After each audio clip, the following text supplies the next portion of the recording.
Hello, welcome to KV Globe. Myself Kavya Singh. आज की class में हम 10 नवंबर 2022 का करंट अफेयर डिस्कस करेंगे।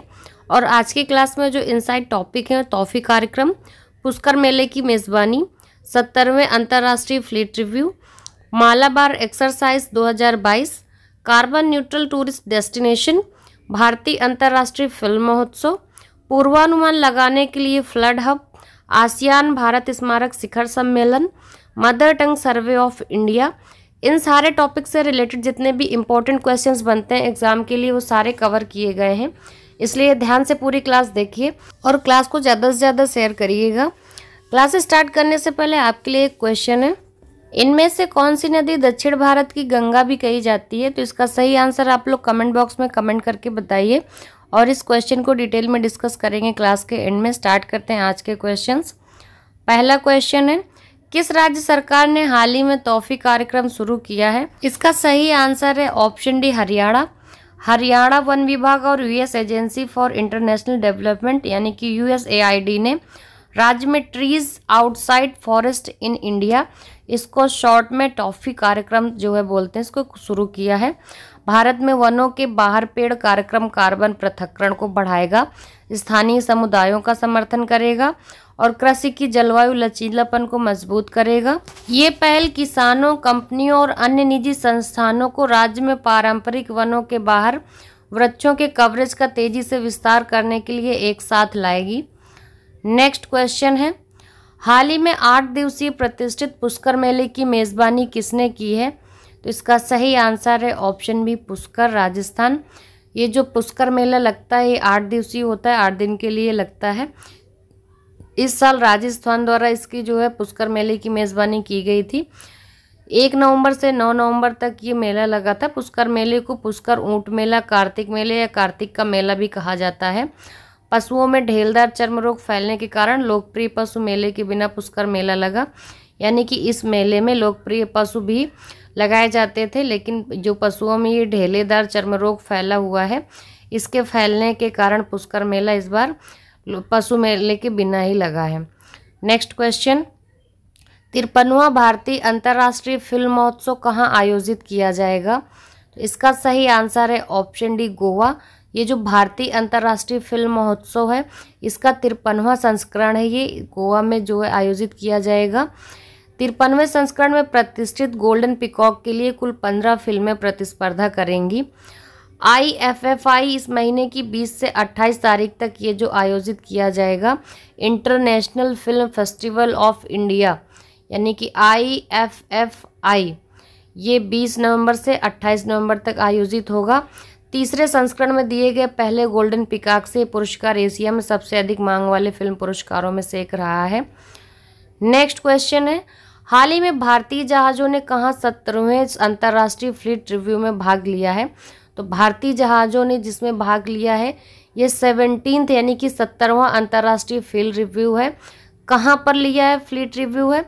तो जापान में लिया है। इसका सही आंसर हो जाएगा ऑप्शन डी, जापान। भारतीय नौसेना के जहाज़ों ने जापान में 17वें अंतर्राष्ट्रीय फ्लीट रिव्यू में भाग लिया है।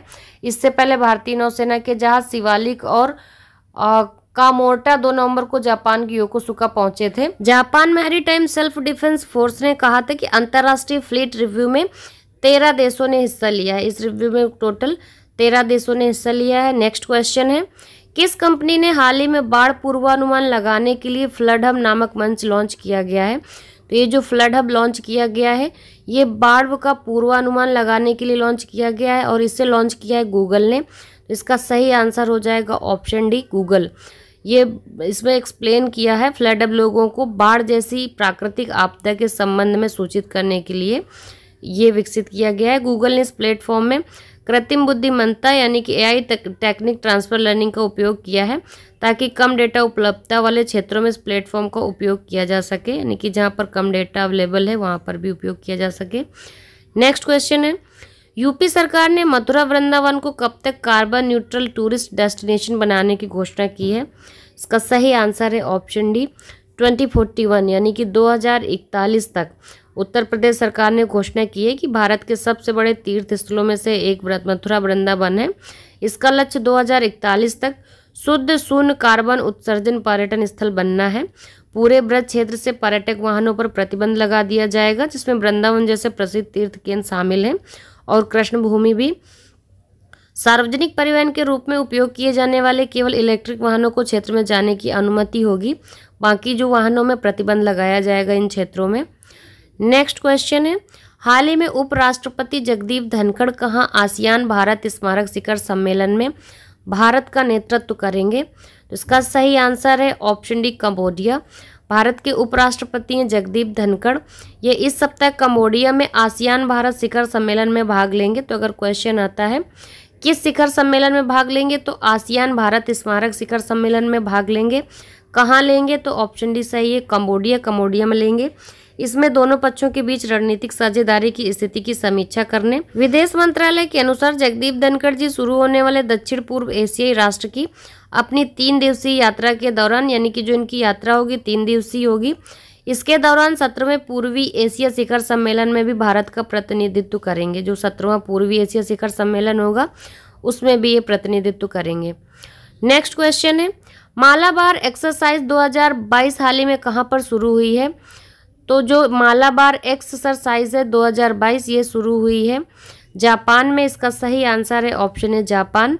जापान की योकोसुका में नौसेना मालाबार युद्धाभ्यास की शुरुआत हुई है। इस बार मालाबार युद्धाभ्यास में INS कमोर्टा और INS शिवालिक शामिल हुई हैं, जो अपना रणकौशल जापान के सागर में दिखाएंगे। मालाबार युद्धाभ्यास में भारत के अलावा इसमें जो शामिल हुए हैं जापान, अमेरिका और ऑस्ट्रेलिया की नौसेना भी शामिल हुई है। तो आपको ये याद रखना है, भारत, जापान, अमेरिका और ऑस्ट्रेलिया इन सभी देशों की नौसेनाएं शामिल हुई हैं। नेक्स्ट क्वेश्चन है, किस केंद्रीय मंत्रालय ने mother tongue survey of India आयोजित किया है? तो इसका सही आंसर है ऑप्शन डी, गृह मंत्रालय। गृह मंत्रालय ने जो है ये mother tongue survey of India आयोजित किया। इसके रिपोर्ट के अकॉर्डिंग भारतीय मातृभाषा सर्वेक्षण परियोजना का काम 576 मातृभाषाओं की फील्ड वीडियोग्राफी के माध्यम से सफलतापूर्वक हो गया है। यानी कि जो मातृभाषाओं का जो सर्वे हुआ है वो 576 मातृभाषाओं की जो फील्ड वीडियोग्राफी की गई है। रिपोर्ट में यह भी बताया गया है कि भारतीय भाषा सर्वेक्षण एक नियमित शोध गतिविधि है, यानी कि यह रेगुलर एक्टिविटी है। क्लास के स्टार्टिंग में आपसे एक क्वेश्चन पूछा था मैंने कि इनमें से कौन सी नदी दक्षिण भारत की गंगा भी कही जाती है? तो इसका सही आंसर है ऑप्शन सी, गोदावरी।